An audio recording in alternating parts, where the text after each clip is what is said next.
Hello. Okay, so I'm back again with another semi-tutorial. This is a piece I nearly completely messed up. I used UV resin, and I think I in future will be using epoxy resin as I usually do. The reason being, I think UV is very good for shallow water, but not quite so much for this kind of depth. We'll come to that later. I've already recorded this voiceover, but it didn't record. How annoying is that? 18 minutes. Never mind. Here I am using the Hotwire Foam Factory's freehand router to create the river bed out of a piece of pre-cut foam. And I'm using a homemade jig, which I didn't use particularly well because I cut all the way through it. I could have used a block of foam after it to kind of skid onto, so that I didn't end up cutting all the way through, but it doesn't really matter. As you'll see in a bit, I go over that with some milliput. Now I'm sticking it down with some Mod Podge mat, and you just have to hold this in place for a little while to prevent gaps forming underneath it. Leave it to cure, and then start in with your milliput. And this is a two-part epoxy, hence why I'm wearing gloves, but also wearing gloves because it gets quite messy. So you mix this in equal parts, and then you start building up your bank with it. You've got quite a long working time with this, probably, well, give it 20 minutes before it becomes a bit too hard to manipulate. There's me filling in that gap in the foam. And I wanted to create overhangs because this was an eroded bank in my mind, and I'd be applying roots coming out of it. So I also created stones kind of coming off the edge of the diorama, because I could smooth them flush with the side later, and I wanted to create that kind of infinity look, you know. So here's how you smooth it. You wet a solid surface, a straight surface, and then just skim it along to kind of flush the milliput with the side of the foam there. Very easy to do. This was a completely unnecessary step. I was using tin foil to texture it, a ball of tin foil, when it hadn't quite cured, and I would be going over it later anyway, but I didn't quite know what I was be doing yet. And test fitted the models. These are two airborne troopers, 1/35th scale, and then I had to add some more milliput so that sitting one could actually sit down, and used my sculpting tool to blend it all in. Added some more stones, making sure not all of them were completely round because that would look rather silly. Added some nice big stones with milliput in a minute, but it cured by this point, so I used a knife to carve into it, to carve the right shapes and textures in my rock. This is a very sharp blade, and then used got some more milliput, as I was saying, and created some bigger boulders to create stones that would be sticking out of the surface of the river so that I could have rapids flowing around them. Again, making sure they weren't completely round, and then went in with some filler, drywall, spackle, whatever you want to call it, to smooth out the edges. There were a few gaps. There was a gap between the base and the foam, which I filled in. This would prove to be completely unnecessary later on, but I wasn't to know it at this point. At this point, I was still thinking everything was going to turn out perfectly, and of course it wasn't. So now I've got some brown earth and dark earth texture from Vallejo. This is a sandy soil texture, mud texture, ground texture, whatever you want to call it. And this created a nice base colour. I'd be using grout later on to colour this as well. But make it up as you go along. You know, I didn't really know what colour I wanted, and it always dries different. But this is a nice base coat, and it also allows you to create some more texture, even to do some more sculpting with it, really. And because it's quite thick, you can add texture into it. Here's some stones from Warworld Scenics, and these I just spread about and then pressed them in to the paint. And then I also added some fine sand to texture the riverbed. But the paint isn't enough, or the texture paint isn't enough to completely stick all that down, so I also had to use some scenic glue, which is 3 parts water and 1 part matte medium. You could use matte Mod Podge and a couple of drops of dish soap. Some European thick mud from Vallejo, one of my favourite products, and I used this to texture the surface rather than change the colour.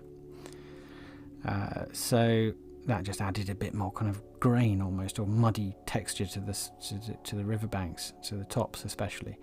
Stone grey from Vallejo, which as you'd expect is very good for stones, and it's a nice greeny, pale grey, what it would be, being stone grey. And then here's where I went over the brown texture paint with some brown grout. So this looks very pale at this point, but once you've applied scenic glue to it, then it goes off pretty solid. So I just brushed that around, and I wasn't too bothered about it streaking or looking not completely solid. So I didn't use isopropanol to break the surface tension for the glue, first of all, because the glue would soak in and it would leave a little bit of a streaky look, which would add depth of colour to the banks. And here is a trick I picked up some years ago now from Luke Towan, one of his old videos about an eroded riverbank, which I thought was inspirational, using actual weeds to create, or weed roots I should say, to create these kind of roots that are coming out of the bank there, and you stick them on underneath the overhang. And then I'm using birch seeds, which I've coloured with green ink. They look like ivy, which you always have on these sorts of banks in this country anyway. Well, this is probably France, because they've just landed after on D-Day, or the night before, or the morning, early morning, whenever it was they landed. And so I applied those leaves and just stuck them down with a bit of scenic glue, and then used some AK Interactive moss texture, which is very similar to coarse turf from Woodland Scenics. And then I used some of these diorama effects paints, these grimes from Vallejo, to add realism to the rocks. The AK Interactive stuff was to create that kind of slimy moss on the river bed. Now, glued on some plastic packaging to create a dam. This takes a little bit of work, and you have to be quite patient. And now the UV resin. Now this is a 1-part resin. Obviously, epoxy being 2-part just takes longer. It takes much longer to cure. This goes off in minutes, but you have to be so careful. You have to go very slowly. Even so, you have to apply it in very thin layers. You can tint it with a bit of glass paint, but that will slow down the process. This is probably where I went wrong, because it creates a little bit of a, it's not so clear, so the light can't get in to cure. I wanted this to be a blue river because I wanted it to really stand out. It's not realistic maybe, but who cares? I've done realistic rivers. You can check them out on my channel. The good thing about this is you can kind of prevent leaks by pouring a little bit into the corners and then very quickly curing it. This is the first layer proper of the resin, and it's too thick. It's too thick a layer. I needed to go much, much slower, but I'm impatient.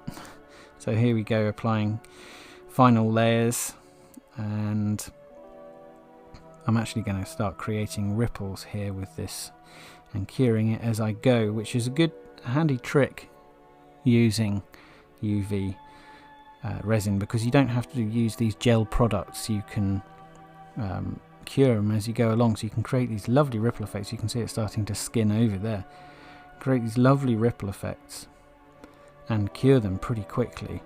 You can create splashes and ridges in the water and rapids and everything. And so in the future I think I'm going to use epoxy as the base layer, the body of the river, and then use UV resin over the top of that to create the ripples.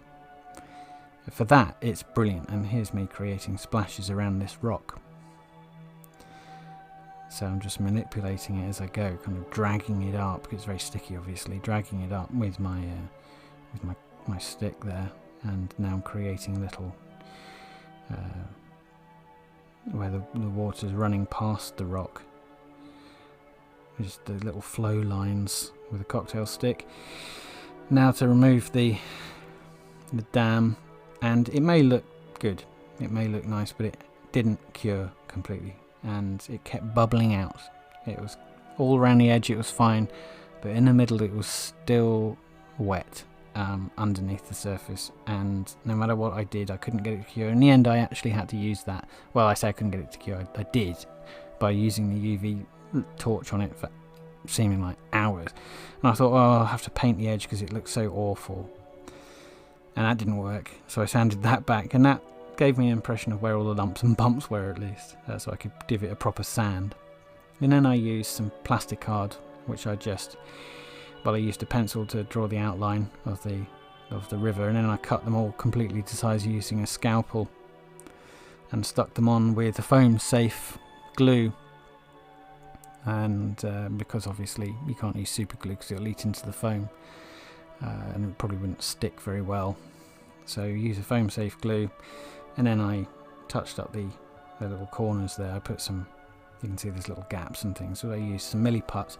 I also used the milliput to smooth out the base of the plinth there, because I'd completely ruined the edging on it by attacking it with my sandpaper and with a knife and all sorts of things to try and tidy things up, and I completely ruined it. So in the end I was like, I'll just give in and make it smooth. So I did that with milliput, and then some spackle as well, filler in the UK, and I just used my finger to smooth that in. And then it doesn't show me sanding it, I don't think, but I did. I waited. I can't remember if it shows me sanding it actually. Just made it very, very smooth. And oh yes, it does show me, there we go, I'm sanding it. How exciting.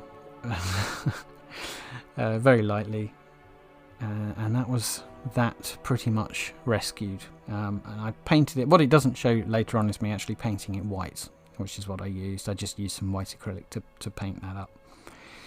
And now I'm going over the river to add some extra water surface texture using Mod Podge gloss, which I just blow around with a straw to create very, very finely rippled surface.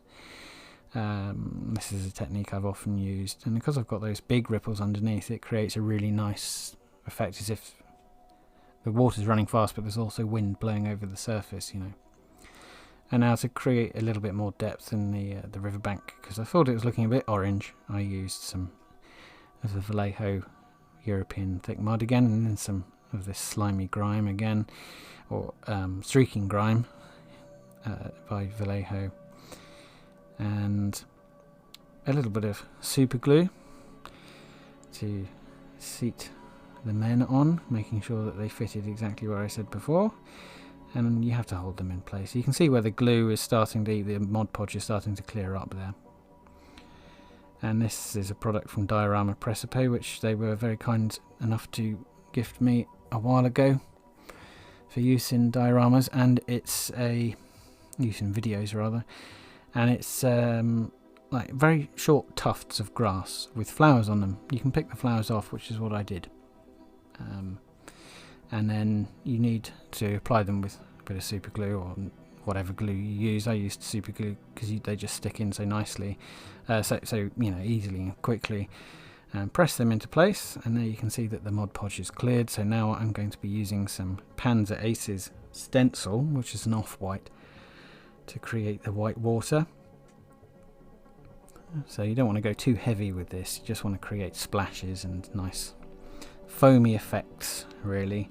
And this is very much an undercoat, because later on I'll be blending this in with a product from Noch, which they gifted me a while ago for an older video, one of my river pieces, and it's a brilliant product, and it kind of has a translucent foamy effect. It's called Foam and Spume. You'll see me working it in a minute, but at the moment this white just creates a nice base layer of whites, so like you have a center, a core of white, and then it kind of filters out towards the edges in a nice smooth foamy way, and you can use a cocktail stick to kind of create little pop marks of bubbles.